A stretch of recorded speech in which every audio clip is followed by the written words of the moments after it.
Кои се политичките последици за договорот од Пржино? Можна ли е верба дека целосно ќе се спроведе по вчерашната судска одлука за запечатување на доказите од бомбите, во кои и дел од јавноста, но и опозицијата, опозицијскиот СДСМ препозна обид за саботирање, минирање, прекршување на договорот. Тоа е работната теза за вториот дел од вечерашната топ тема, во кој моја гостинка е заменик председателката на СДСМ Радмила Шекеринска. Добро вечер и добре дојдовте.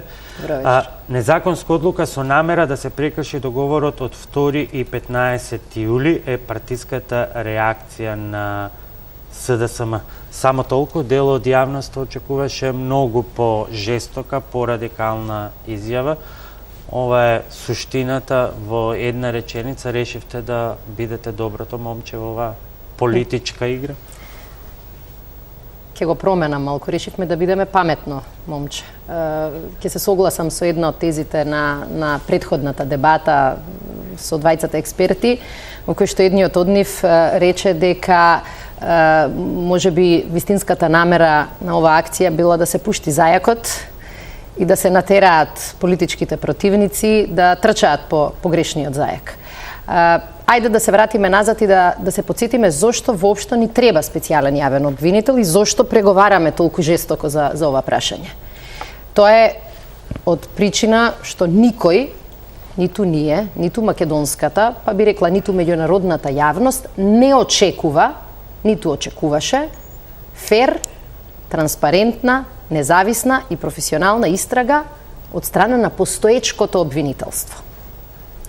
Значи, ова што го направи сега власта е да ја блокира постоечката истрага од која ни вие, предпоставувам, ни јас, ни никој од оние кои што критички ја обсервираат јавноста, немаше многу правни очекување. дилеми околу правните последици и за работата на специјалниот обвинител. Дел од експертите велат дека нема да има некакви, слушнавме дека дел велат може да има, бидејќи голем дел од тие сомнежи, индиции за криминали се недокажливи, барем во поглед на наредбодавачите и извршителите, без директниот доказ. Тоа се ЦД-ата кои што се заклучени, барем за сега. Не знаеме дали ќе остане. Повеќе прашања се овдека, меѓутоа сакам да се сконцентрирам на следново.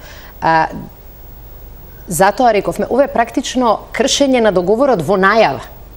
Ако ова истото го спроведе власта, преку адвокатот на фамилијата, знаете како ќе чујам дека нешто може да постигне адвокатот на фамилијата, што не може никој жив човек да го... Одговорот ќе биде не го спроведува власта, ова е одлука на судот. Значи, ова е барање на адвокатот на еден од подписниците на договорот. Еве да го тргнеме на крај судот. Знаеме во Македонија судот како функционира. Иницијативата овие докази да се сметаат за неприфатливи во судската постапка, иницијатива на еден од подписниците, тоест на неговиот консилиере, што би рекле на кум, односно адвокат на целата фамилија. Значи, тоа е директно прекршување би било во содржината на договорот. Меѓутоа, велам, договорот предвидува следно, дека ништо не очекуваме од постоечкото обвинителство и дека надежите, очекувањата, амбициите се префрлаат на плеките на специјалниот јавен обвинител. Ако истиот трик, ако истиот незаконски упат се направи со специјалниот јавен обвинител, кога тој ќе ги превземе предметите, во тој момент секој со право ќе констатира договорот е покршен. Меѓутоа, мислам дека треба да си го поставиме прашањето зошто тоа ни се случува токму сега. И ќе ми дозволите да елаборирам на што се должеше ваквата наша реакција. ВМРО ДПМН бега од специјален јавен обвинител по секоја цена. Не е случаен фактот што месеци поред додека траеа преговорите, недели еве да кажам, упорно одбиваа било каква независна истрага по овие предмети. Фатени се 100-0 и не сакаат независна и честна истрага. Одбиваа специјален јавен обвинител, до последен момент во Пржино не прифаќаа можност за независна истрага, а кога почнаа преговорите, беше видливо дека ја одоговлекуваат преговарачкиот процес. И сега во еден момент, на крај на август, кога веќе станува јасно дека закон ќе мора да се донесе, дека специјален јавен обвинител мора да се избере, ВМРО ДПМН го вади овој потез, знаете зошто? Според нас. Да ја натера опозицијата да излезе од процесот, а при тоа тие да не носат вина дека престанале да преговараат. Значи, затоа е вашата млака реакција. Сакаме, не е млака реакција. Реакцијата е следна, дека ако на овој начин се спречува вистинската истрага, а ова не е вистинска истрага што се случува во обвинителството. Вистинска истрага ќе биде онаа што треба да ја превземе истраги, можеби поточно, специјалниот јавен обвинител. Во моментот кога тоа ќе се случи, на сите ќе им стане јасно дека договорот е прекршен. И ќе ви кажам во колку точки ќе биде прекршен.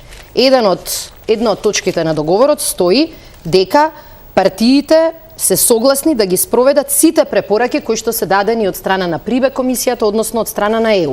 Една од тие препораки вие веќе го прекршивте и двете страни, бидејќи многу препораки ги тргнавте на страна и го прифативте максималното можно во овој период. Не, тоа апсолутно не е точно. Ние како позиција сега, како политичка партија, ние велиме дека од првата до последната препорака на Прибе треба да бидат спроведени. И апсолутно нема ниту една препорака, вклучително и таа што ни велеше вратете се во парламент. Во агендата нема многу прашања. Агендата е се прави така како што одиме напред. Една од точките се избори. И таа е во Наприбе извештајот. Втора точка е специјален јавен обвинител и таа е во извештајот на Прибе. Следна точка е медиуми и таа е прислушкување. Таа не чека во парламентот. Владата, факт е, ВМРО ДПМН, да бидам и попрецизна, се сака да одоговлекува што е можно помалку од овие препораки да спроведеме. Меѓутоа, факт е дека една од клучните препораки, еве негде кај 11 и 12 страна, е целосна истрага на содржината на аудиоснимките. На сите ќе им стане јасно. Ако се избере специјален јавен обвинител, ако добие соодветен мандат, ако завршат преговорите еве и успешно, и ако се повлечат снимките, дека практично му е повлечено чергичето под нозете на специјалниот јавен обвинител. Но ВМРО ДПМН е тогаш ќе доноси целосната одговорност и на сите ќе им биде јасно дека е еден и единствен виновник заради пропаста на договорот. Целта не ни беше да им дадеме ефтин излез од преговорите. Иначе се разбира, вие сте во право кога ќе почнете да анализирате начинот на кој што е донесена одлуката, начинот на кој што е поставено барањето, ви врие крвта и ви доаѓа да излезете и да кажете со овие луѓе не се разговара. И факт, доволно е да чуете еден разговор и ќе сватите дека со овие луѓе навистина е казна да разговарате. Но целта не е да дигнете раце и да им го оставите процесот. Целта е да ги притиснете во процесот. Месец дена го влечат процесот на преговори по прашањето на специјален јавен обвинител, држејќи се на тезата дека не ни треба закон. Дека доволно е со подзаконски акт да најдеме специјален јавен обвинител.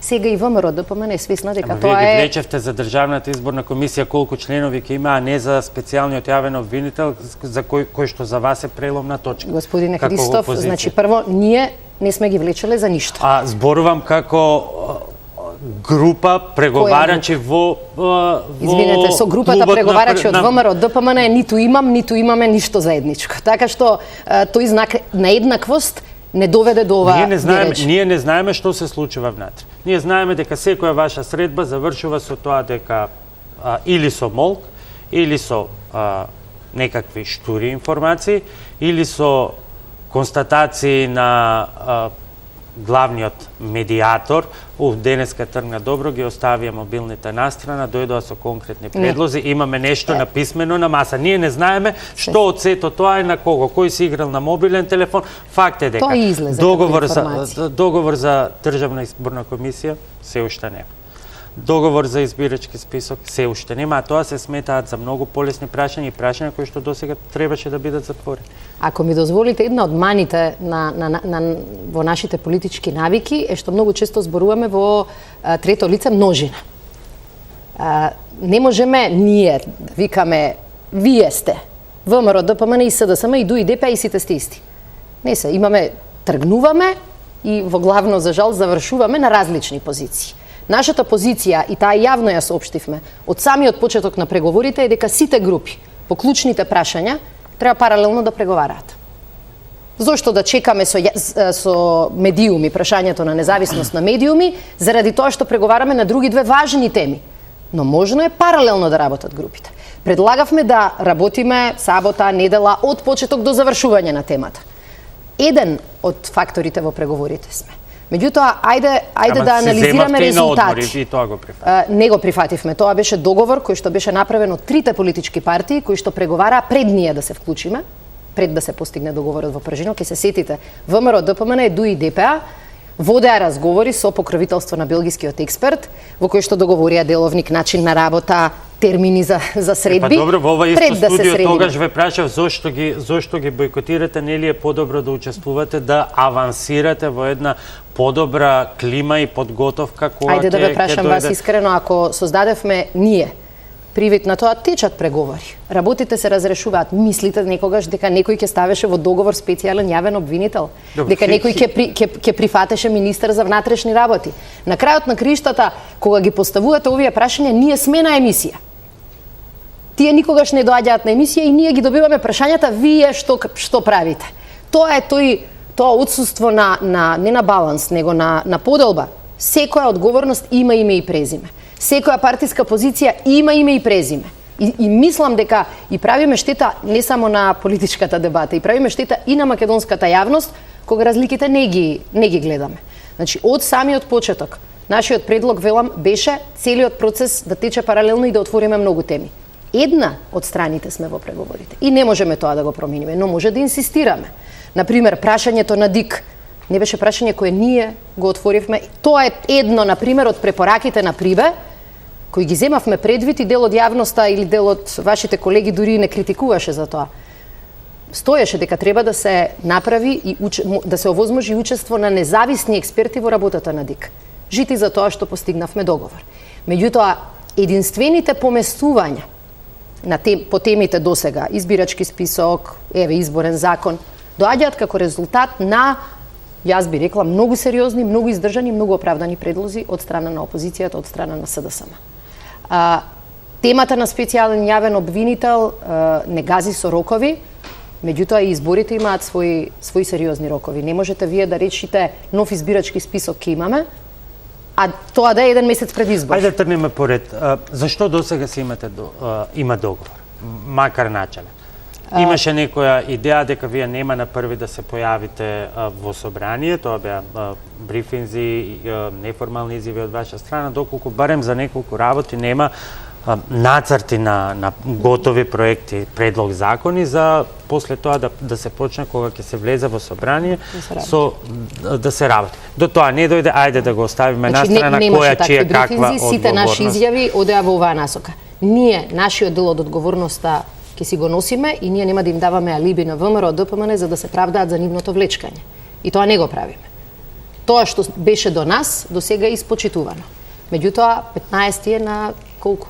2 недели од нас. Да, тука слушнавме, го оставам за малку подоцна обвинителот, само околу ова. Значи, има ли и што од тоа што може да кажете, бидејќи и покрај заложбите дека треба да го отворите процесот и за јавна дебата, се уште голем дел работи се држат во тајност, за изборниот пакет. Да. До каде и што има договор? Околу составот на Државната изборна комисија, тоа веќе го спомнавме, има договор дека ни е неопходен комплетно нов избирачки список кој ќе биде целосно во собственост на Државната изборна комисија.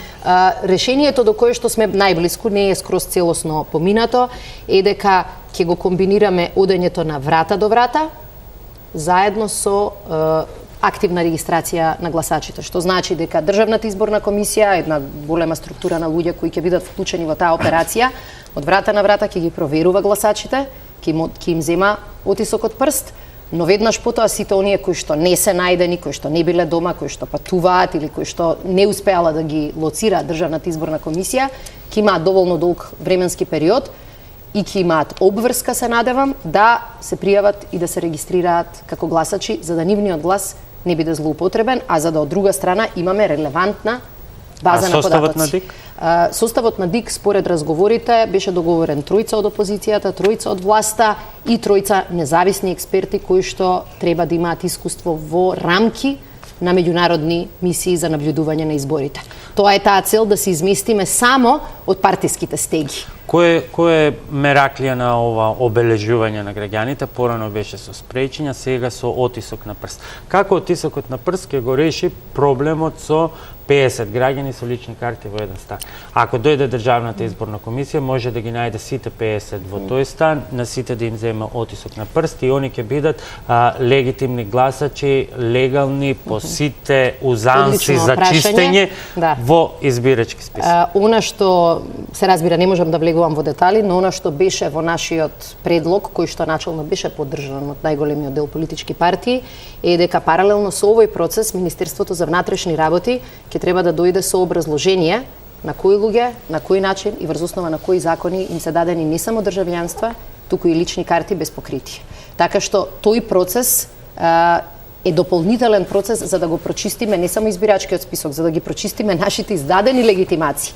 Но обележувањето со отпечаток, тоа не е бележење на гласачите, бидејќи е тоа невидливо. Одиме често пати. Тоа е еден од ретките инструменти кои може сите да не убеди дека навистина еден човек ќе гласа еднаш. Знаете како, не е битно само да обезбедиме фер избори, иако и тоа ќе биде многу тешко и не сме до таму стигнати. Битно е и граѓаните да веруваат дека изборите се фер. Јас, ако сум граѓанин кој што може би и политички не многу заинтересиран, има многу луѓе такви, со право, преку глава им е од политика. Седат на страна и велат, зошто па да излезам на гласање кога и онака некој ќе ми ги фалсификува изборите. Многу е битно секој граѓанин да знае прво дека неговиот глас нема да се злоупотребува, меѓутоа и дека правилото еден човек, еден глас ќе биде гарантирано.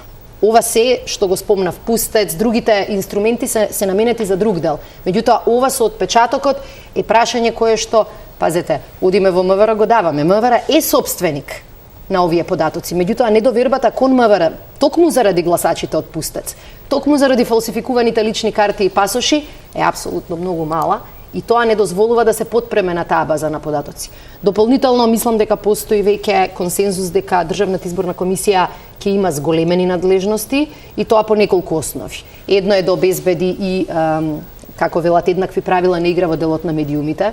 Друго е да има право да кривични постапки да иницира во услови на прекршување на изборниот закон и фалсификување на изборите и неколку други области кои што ги отваравме, меѓутоа сега е прерано јас да излезам со финални резултати. Добро, сепак има некаков напредок, а недостасува транспарентност која што ќе ни даде појасни показатели до каде се работите.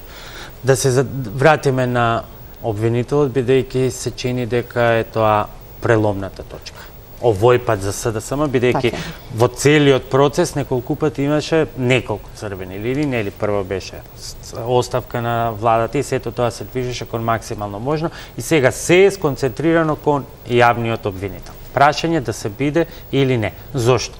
Прво, ќе биде погрешно ако прашањето на специјален јавен обвинител го поставиме како единствен услов без кој не се може. Тоа е тоа вие што велите. Тоа е сега клучното прашање, заради тоа што рокот согласно договорот е 15 септември. Меѓутоа, мислам дека сите ние би биле наивни, особено опозицијата, ако тоа е единственото прашање кое сметаме дека може да биде проблематично. Многу проблематични прашања ќе има. Не, вие го поставувате како клучно за успешноста на целиот процес.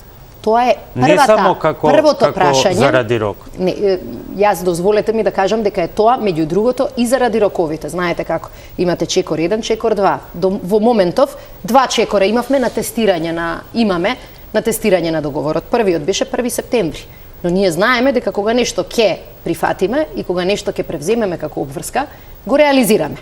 Тоа не се однесува на ВМРО ДПМН и 15 септември е на вистина тестот за нивното тоалетно расположение, да употребам еден веќе израз кој што ни се одомаќини. ВМРО ДПМН е првиот тест на тоа дали се спремни да го испорачаат тоа што го подпишале, ќе го има на 15 септември. И тоа е клучно.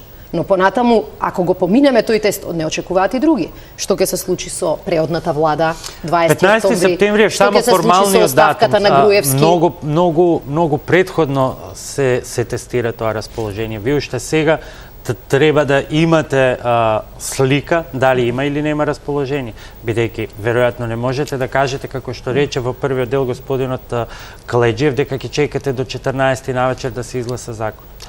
Значи прво правило, ако велите дека треба порано да знаеме, ако сме право, и опозицијата и многу луѓе, и многу голем дел од критичката јавност не им треба овие настани за да видат каква е власта. Значи, ако зборуваме за политичка волја, дали ја има во ВМРО ДПМН или ја нема, веќе со години знаеме дека ја нема.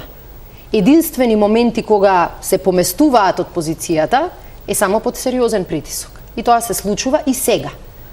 Значи, ако ВМРО ДПМН има позицијата дека ова може да се реши со помош на подзаконски акт, јасно ви е колку малку политичка волја има таму. Добро, сега сте на ниво на согласност дека треба да биде со закон. Целта наша е да направиме се што е возможно до 15 септември да добиеме вистински специјален јавен обвинител со автономија, со сила, со инструменти, со моќ, кој што ќе може независно да тера истраги. Но, ако тоа не се случи, нема да има дилеми дека одговорноста за тоа лежи на страна на власта. И тогаш сите опции се отворени. Во тој случај не само ние што ќе констатираме, многумина и од надвор и дома во Македонија ќе констатираат дека заради одбивањето на ВМРО ДПМН овој договор не може да профункционира. И тоа ќе биде голем удар за ВМРО ДПМН, без разлика што ние мислиме за нив, под притисок, под клекна. И тој притисок ќе следи и пред 15 септември. Но велам, тоа е еден D-Day кој што ќе покаже која е судбината на договорот од 15 јули. Што значи тоа сите опции се отвори? Напуштање, пак замрзнување на статус во собрание. Да, она што е битно и за сите нас е баш да не ги телеграфираме сите наши потези однапред. Зошто ВМРО ДПМН секогаш мора да знае што ни е планот. Не, ве прашувам бидејќи кога претходно јас констатирав дека ова ви е една од стожерните точки, вие рековте не, таа е една од неколкуте. Значи, ако сега велите дека тоа е преломната точка по која сите опции се отворени. Не, истото е. Сега ќе ви објасна, можеби не бев доволно јасна првиот пат. Овој договор е, еве, ако можеби е троножец. Едно е специјалниот јавен обвинител. Едно е преодната влада, министар за внатрешни работи од опозицијата и други контролни министри и заменици министри. Трето е оставка на Груевски и избор на нова влада која ќе ги организира изборите. Ниту еден од овие услови не се услови од кои во било кој момент ќе се откажеме. Што не значи дека еден е поважен од другите. Договорот тешко беше преговаран, за нас секој збор во тој договор е важен. Ако власта прекрши било кој од овие три стожери, да не ги зборувам за дополнителните, овој дел на законски системски реформи, ние ќе сметаме дека договорот е прекршен од страна на ВМРО ДПМН. Кога немаме договор, тогаш, велам, различните опции се можни. Ние, согласно договорот, не објавуваме. Престанавме со објавување на бомбите. Ако договорот е мртов, бомбите стапуваат на сцена. Ако договорот е мртов, тогаш се разбира дека сите други инструменти за функционирање, не само на опозицијата, него на целиот овој фронт кој повторува дека ваква Македонија не може да обстои на долг рок, ќе има друг правец. Така што, велам, да не најавуваме однапред, целта е следна. Ја испративме секаде пораката, дека 15 септември не е датум кој што ќе трпи одлагање. Го слушнавте господинот Калеџиев, ќе се обидам делумно, ќе се обидам да го интерпретирам. Несериозно е за таква значајна позиција, за која ќе има огромни обврски пред себе, да се разговара во последен момент и клучните кандидати кандидатите да бидат бирани во последен момент, односно вака како што тргнала работава, изгледа ќе чекаме на 14 да се донесе закон, во меѓувреме или на 14 вечерта да се преговара за името, па на 15 да се изгласа обвинителот. До каде сте? Што е точка на зашто ги приближивте ставовите, зашто се уште имате разлики? Јас се согласувам со тој став дека сериозни луѓе не влегуваат во авантури, особено не од овој калибар. И тоа беше нашиот став од почетокот, тоа беше клучната причина зошто рековме нема зошто да разговараме за имиња ако не знаеме зашто го викаме човекот. Знаете, како на шега еднаш рековме, праќаш покана за свадба, а не знаеш дали го каниш некого како гостин, како музичар или како кум.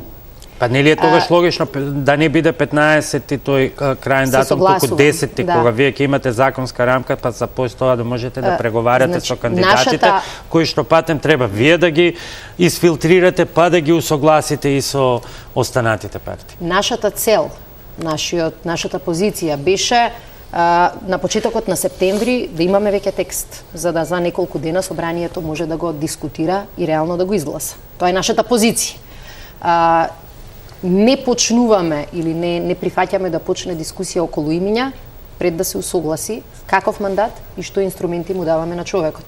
Ако разговарате со луѓе без да ги кажете, да им кажете што од нив се очекува, што можат да користат, до каде можат да одат, ќе ги добиете најлошите можни кандидати. Сите сериозни кандидати ќе се откажат, сите најнесериозни кандидати ќе ви прифатат, бидејќи за нив нешто друго е битно. Значи целта ќе ни биде тоа да го спречиме. И заради тоа притисокот и од Брисел и од Вашингтон за усогласување на законот навистина расте. И релативно брзо ќе биде јасно дали имаме договор или немаме договор околу законот, што е првиот услов.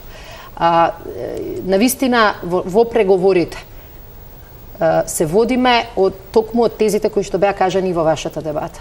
А тоа е дека не е битно само какво име ќе му ставите на обвинителот. Најбитно е какви јасни ингеренции ќе има, до каде ќе може да оди, со кои ресурси ќе располага, од кого ќе зависи, како да направиме да не зависи од останатите. Ова што се случува сега на релација адвокатот на премиерот, суд, обвинителство, покажува кои се сопки ќе не чекаат. Тоа е во најава. И тука апсолутно сме свесни дека ништо од ова нема мазно да оди.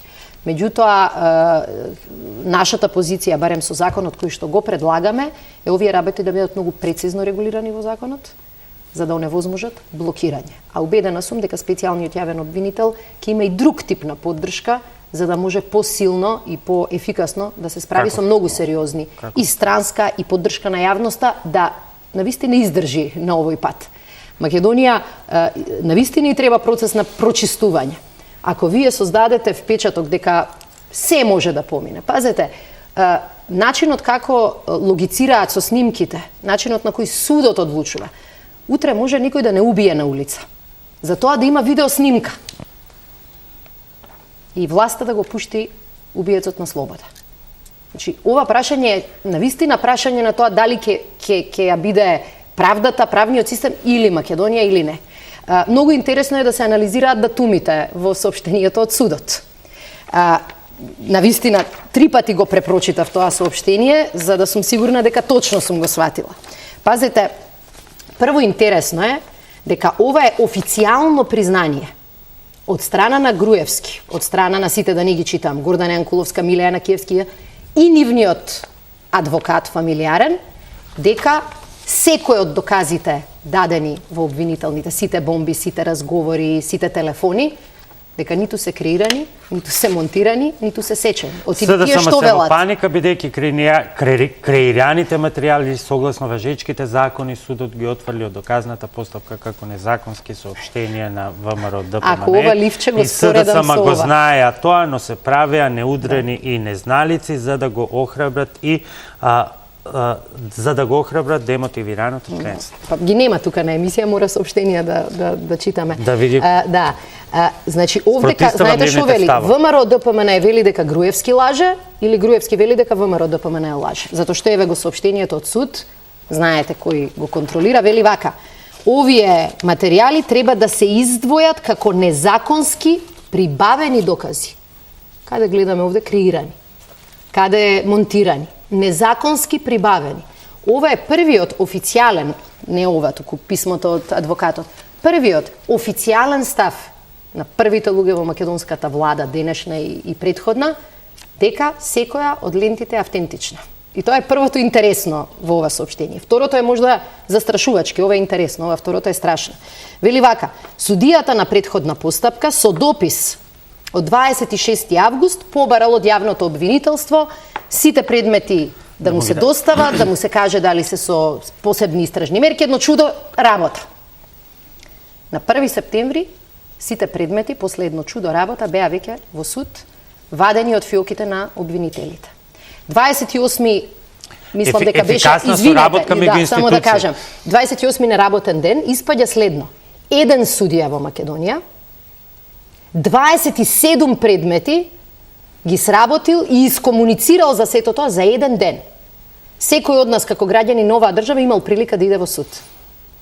Еден ден за себе ова, за 27 предмети. Кај 17 обвинители, ефикасна соработка на институција? Не е одлука ова на обвинителите, ова е одлука на тој еден судија. Еден судија за еден ден, 27 предмети и сите ги земал. Трагично е. Јас би рекол, некој може да каже, знаете, смешно е ова. Не е смешно. Ова е трагично колку ниско е подготвен судот да падне. Меѓутоа, клучната работа е дали ова има законски основ. Ја не сакам да навлегувам, експертите претходно објаснија. Јас ќе ве вратам еве повеќе како луѓе кои што сме следеле политика долго време, да се потсетите на случајот кој стана интересен и атрактивен и за македонската јавност со Зоран Талер, словенечки член на Европскиот парламент кој беше известувач за Македонија.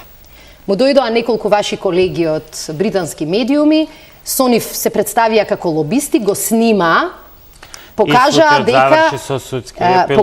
дека за некој закон барал, пазете, за нашиве прилики ситна финансиска надокнада за консултантски услуги. Тој доби, ако не се лажам, 2,5 години затвор казна. Со незаконски прибавени материјали. Меѓутоа, клучната работа беше дека интересот на јавноста е поважен од начинот на кој се прибавени материјалите. Власта сега веќе вели, се е точно. Тоа што сме збореле, тоа што сме краделе, тоа што сме лажеле, лажирале избори, казнувале луѓе, уништувале фирми и семејства. Ама, ем сме прислушкувале, ем ќе си ги повлечеме доказите. Ако ова помине, според соопштението не се чини дека е така, меѓутоа. Па не, според соопштението, евете што ви кажува дека вие го читате одлуката на судот. А мислите па сега во партијата ВМРО ДПМН треба да се одлучат дали се незаконски прибавени, како што вели премиерот, или се креирани и монтирани. Може би треба во новата зграда да свикаат координација. Ако не ги пуштаат новинарите да влезат во зградата, може би ќе успеат да се соберат. Нема уште употребна дозвола, нели според официјалниот став. Се враќаме со разговорот по кратка пауза за реклами. Останете со нас.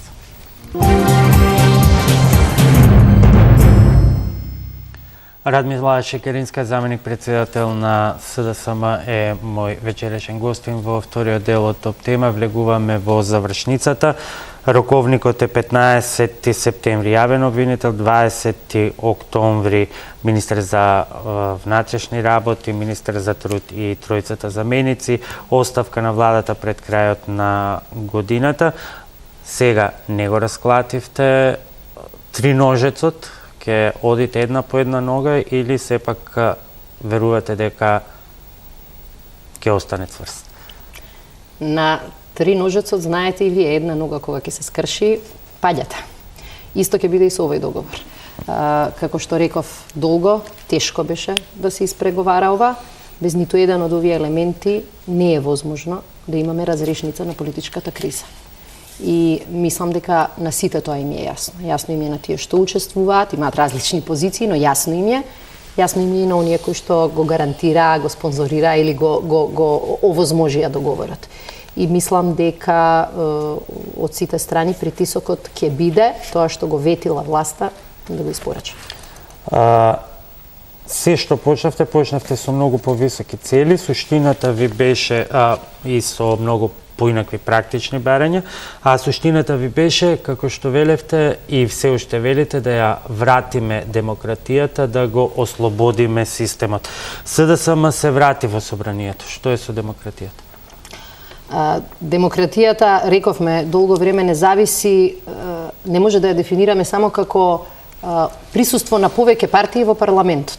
Тоа е застарен модел на сваќање на демократијата. Демократија без владење на право, без фери демократски избори, без почитување на уставот и на законите, без независно судство, не е демократија, таа е само привид.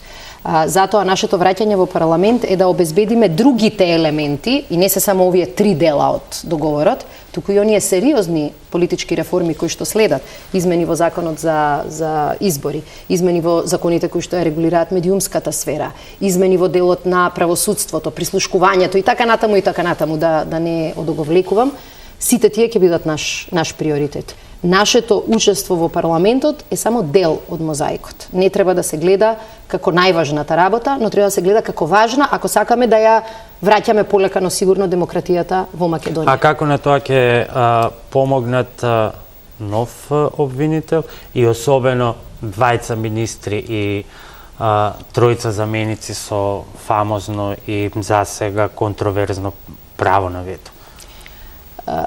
Критика број 1 во Македонија е дека јавноста апсолутно не знае за најголемиот дел од работите што се случуваат во клучните институции во државата. Се уште немам информација за тоа колку пари се трошат за многу намени, каде одат парите на граѓаните. Немам информација колку луѓе работат во администрација. Немам информација кои фирми профитираат од одредени одлуки на владата и така натаму. Целта на овие заменици па делумно и министри ќе биде, ако може, да го отворат прозорецот за тие информации, да ги добијат, да ги споделат со јавноста. Целта на министерот за внатрешни работи, предложен од опозицијата, ќе биде да обезбеди услови за фери демократски избори и да обезбеди контрола на полицијата, која што според зборовите на Гордана Јанкуловска беше практично ВМРО од ДПМН. Задачата на специјалниот јавен обвинител ќе биде да испрати порака до секој политичар, бирократ, административец, државен службеник, пратеник, кој сакате, дека ако го повтори, ако го направи ова што го правеле досегашниве наши властодржци, дека може би и него некој утре ќе го процесира. И ако ги прифатам сите ваши тези за потребите на оваа дебата за узурпација на системот, не кажани сега туку во сиот овој изминат период, не е наивно дека да се очекува дека ова ќе се случи за 4-5 месеци пред избори? Апсолутно. Мислам дека не само наивни луѓе, него дури и оптимистите тоа не го веруваат. Нас не чека, како држава, не чека навистина бавен и многу ризичен процес на опоравување. Демократијата не се сруши во еден ден во Македонија. Ако враќаме сега, го враќаме назад филмот, беше серија на потези и политики на кои погрешно реагиравме. Сите ние, на различен начин. Ќе ни треба многу работи да се случуваат и после април.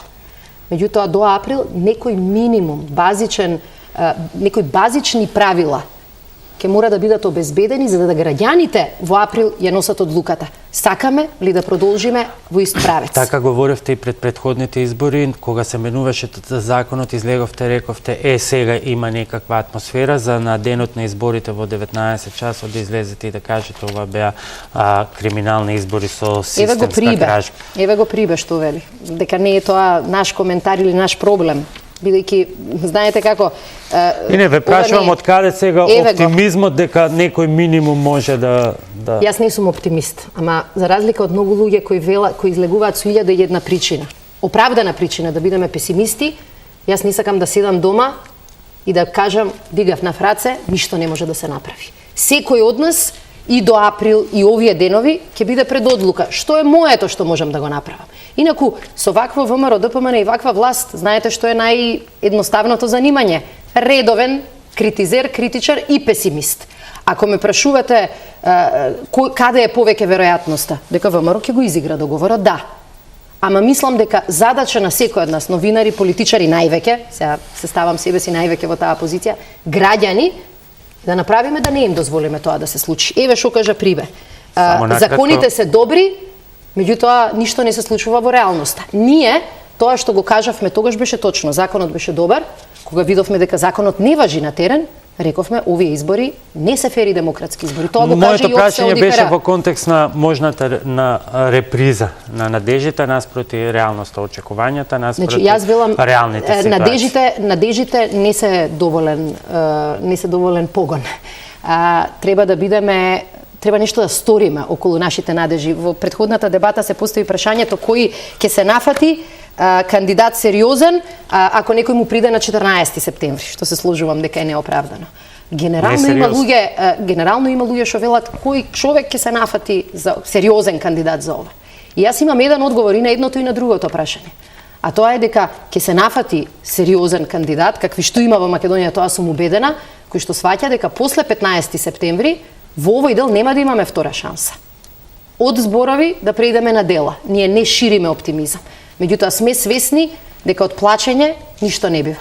Меѓутоа, ако граѓаните, ако луѓето кои што поинаку мислат, ако бизнис заедница, медиумска заедница, ако сите тие речат ова е пат од кој нема враќање, ако Македонија продолжи по него, убедена сум дека промената е возможна. Велите, Груевски најмногу се плаши од јавниот обвинител. Од која државна институција се плашите вие да не ви открие јахтата? Овие државни институции со овие луѓе, со оваа власт, со овие плукачи, владеат 9 години. Сега имате јахта или глисер? Па не, дај Боже, ама не е така. Нешто да докаже, нешто да најде, точка или запирка, мислете дека ја ќе може вака отворено да говорам? Ме слушале со години поред. До сега ќе имав 10 закани и најверојатно ако се плашев и се срамев или не знам стравував од кривична постапка, до сега 10 пати ќе си бев дома и најверојатно ќе бев песимист кој ќе велев ништо не може да се направи. Ја избрав да се борам. Ама факт е дека сите ние треба да се соочиме со таквите можни кампањи. Власта води кампања сега, која што е медиумска кампања. Утре не би исклучила да пробаат и да не апсат, како што тоа го прават со многумина мои колеги. Меѓутоа, особено откако вистината за Македонија излезе на виделина, мислам дека многу сме такви кои што сме спремни оваа борба да не ја дадеме без сериозна битка. Радмила Шекеринска, јас ви благодарам што бевте вечерва. Ви благодарам на поканата. Почитувани, тоа беше вечерашната топ тема. Ви благодарам за вниманието. Останете со програмите на Телма, а утре со вас во топ тема е Александар Чомаски.